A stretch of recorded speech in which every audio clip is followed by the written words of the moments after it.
जीवन हमें एक मौका देता है, इसलिए जब भी सही कॉलेज चुनने का समय आए तो सिर्फ मंगलायतन यूनिवर्सिटी आपके बेहतरीन भविष्य और सर्वांगीण विकास के लिए। अमेरिका जो कर रहा है वो एक डराने की नीति से के साथ में काम कर रहा है। तो दबाव से तो कभी ना व्यापार हुआ है ना कभी तुर्कियों ने किया है। बड़ी खबर भारत अमेरिका तनाव को लेकर। अमेरिका जो खुद को दुनिया का चौधरी मान बैठा है, बात बात पर टैरिफ की धमकी देता है, उसे अब भारत ने जवाब दिया है। सिर्फ जवाब नहीं, भारत ने ट्रंप की सारी दादागिरी निकाल दी। भारत ने अमेरिका और ईयू के ऐसे धागे खोले कि दुनिया हैरान रह गई। एक लाइन में कह दिया कि खुद करो तो ठीक, दूसरा करे तो गलत। भारत सरकार ने सख्त लहजे में कहा है वो देश हमें क्या नसीहत देंगे जो खुद रूस से अरबों डॉलर का व्यापार कर रहे हैं। जहां एक तरफ भारत सरकार ने बखिया उधेड़ी है तो वहीं दूसरी तरफ भारतीय भी पीछे नहीं रहे। उन्होंने भी अमेरिका की धमकियों पर तगड़ा हमला बोला है। अब भारतीयों ने क्या कुछ कहा वो सुनिए। अमेरिका जो कर रहा है वो एक डराने की नीति से के साथ में काम कर रहा है।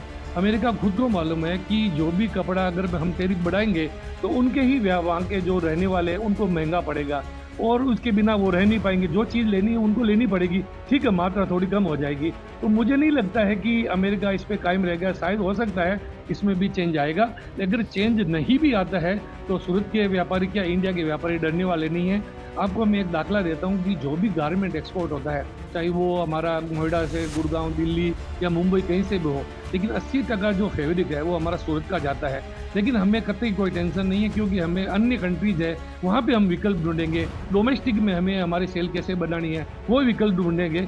हाँ, उसमें जरूर समय लगेगा, लेकिन हम मेकअप कर लेंगे। इसमें डरने की भी कोई जरूरत नहीं है। आने वाले समय में सरकार हमारे साथ है और कहीं ना कहीं हम मेकअप कर लेंगे।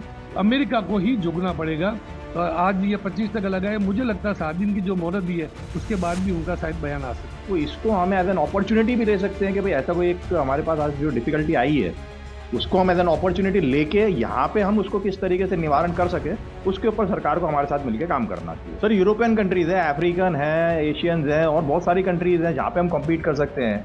आज मार्केट को क्या चाहिए? अच्छा प्रोडक्ट, लो वैल्यू कॉस्ट। उसके लिए यहाँ पे हम क्या कर सकते हैं, उसको कम्पीट करके आज वियतनाम है, बांग्लादेश है, चाइना अगर प्रोडक्शन कर रहे हैं तो हम उनको सप्लाई कर सकते हैं ना।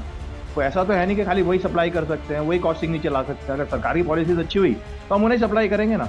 नहीं सर, दबाव में तो काम करना सूरत ने सीखा ही नहीं है। आज 90% सप्लाई सूरत से होती है। अगर इस तरीके से दबाव की बात की जाएगी तो दबाव से तो कभी ना व्यापार हुआ है ना कभी तुर्कियों ने किया है। बल्कि इस तरीके से दबाव आए तो हम तो यहाँ पे ऐसा कुछ करेंगे कि जिससे वो कॉस्टिंग, जो मैं आपको बता रहा हूँ, कॉस्टिंग और नीचे लाने की कोशिश करेंगे और पूरे वर्ल्ड में खुल के सप्लाई करने की ट्राई करेंगे। देखिए, अमेरिका ने जिस तरीके से बार बार अपने स्टेटमेंट बदल करके और टैरिफ को बार बार जो बदलने का माहौल बना के रखा है। अभी ट्रंप सरकार ने जो 25% की बात की है, तो भारत का जो कपड़ा व्यापारी है वो ऑलरेडी इतना मजबूत है कि वो कहीं पे भी अपना मार्केट ढूंढ सकता है। आज की तारीख में जितना भी अमेरिका हमारा माल जाता है तो कहीं ना कहीं अमेरिका को भी ऐसा लग रहा था कि चाइना के सामने भी भारत को खड़ा करना का उनका मजबूरी था। भारत का जो कपड़ा जा रहा था उसके सामने चाहे बांग्लादेश हो, चाहे वियतनाम हो, चाहे कंबोडिया हो, उनके सामने भारत के कपड़े को इसी तरीके से इंट्रोड्यूस किया जा रहा था कि वो चाइना को कम्पीट करेगा और यूएसए भारत के साथ अच्छे रिश्ते रख करके चाइना इंडिया को आगे बढ़ाएगा। परंतु जिस तरीके से 25% टैरिफ की बात ट्रंप ने करके उन रिश्तों में खटास पैदा की है, तो कपड़े व्यापारी को किसी भी तरीके की यहाँ सोच की दिक्कत नहीं है। हम भारत सरकार के साथ यही कहना चाहते हैं कि 35% खाली एक्सपोर्ट जो हम गारमेंट करते हैं उसका मार्केट खाली अमेरिका है। उसको हम कहीं पे भी किसी भी तरीके से दूसरे देशों के साथ में हम अपने समझौते, एफडीए वगैरह और सरकारी नीतियों में बदलाव ला करके अपनी कॉस्टिंग कम करके और हम दूसरे मार्केटों में जा करके अपने कपड़े का भरपाई कर सकते हैं। इसलिए मेरा मानना ये है कि ट्रंप सरकार ने जो 25% टैरिफ की बात की है, तो भारत सरकार को अपनी रणनीति थोड़ी नीतिगत सुधार करनी पड़ेगी और हमें अपने नए मार्केटों के साथ में ढूंढ करके और अपने आप को एडजस्ट करना पड़ेगा। तो ये बड़ी मैटर नहीं है कि हम 25% की सामने बड़ा मार्केट खड़ा नहीं कर सकते। तो भारतीयों ने साफ कर दिया है कि ट्रंप की धमकियों का कुछ भी असर नहीं होगा। लेकिन भारत अमेरिका तनाव के बीच जो भारत की तरफ से बयान आया है और ट्रंप की जो धमकियां जो लोग लगातार बार बार दे रहे हैं, उस पर आपकी क्या राय है हमें कमेंट बॉक्स में जरूर बताइएगा। और देश और विदेश की खबरों के लिए जुड़े रहिए दैनिक जागरण के साथ। नमस्कार।